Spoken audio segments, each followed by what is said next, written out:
Vincent Malloy is 7 years old. He's always polite and does what he's told. For a boy his age, he's considerate and nice.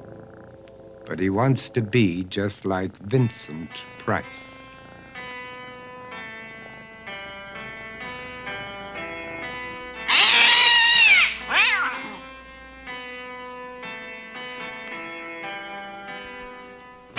He doesn't mind living with his sister, dog, and cats, though he'd rather share a home with spiders and bats.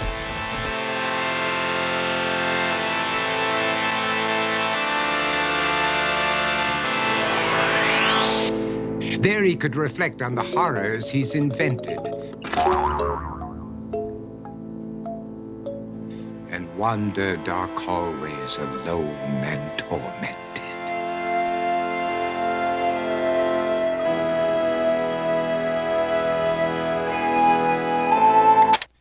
Vincent is nice when his aunt comes to see him, but imagines dipping her in wax for his wax museum.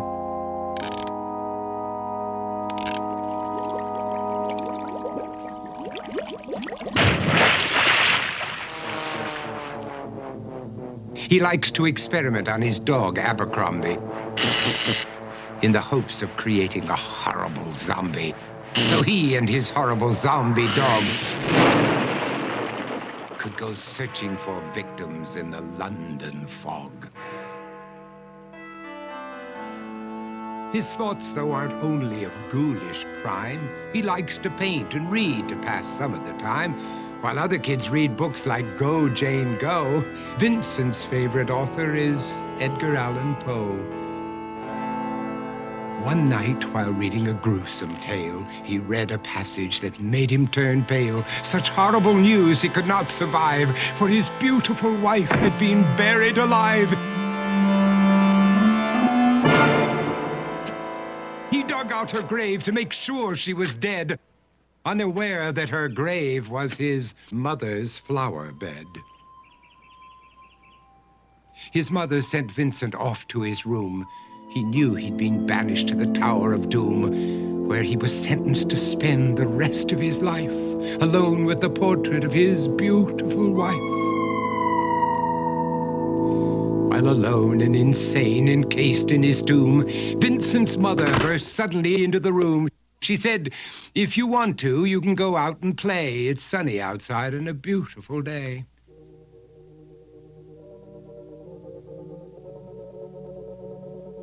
Vincent tried to talk, but he just couldn't speak. The years of isolation had made him quite weak. So he took out some paper and scrawled with a pen, "I am possessed by this house and can never leave it again."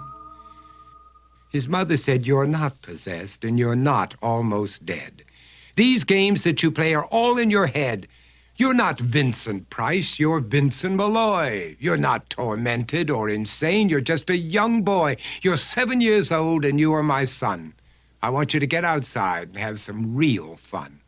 Her anger now spent, she walked out through the hall. And while Vincent backed slowly against the wall, the room started to sway, to shiver and creak. His horrid insanity had reached its peak. He saw Abercrombie, his zombie slave, and heard his wife call from beyond the grave. She spoke from her coffin and made ghoulish demands, while through cracking walls reached skeleton hands. Every horror in his life that had crept through his dreams swept his mad laughter to terrified screams. To escape the madness, he reached for the door, but fell limp and lifeless down on the floor. His voice was soft and very slow as he quoted The Raven from Edgar Allan Poe.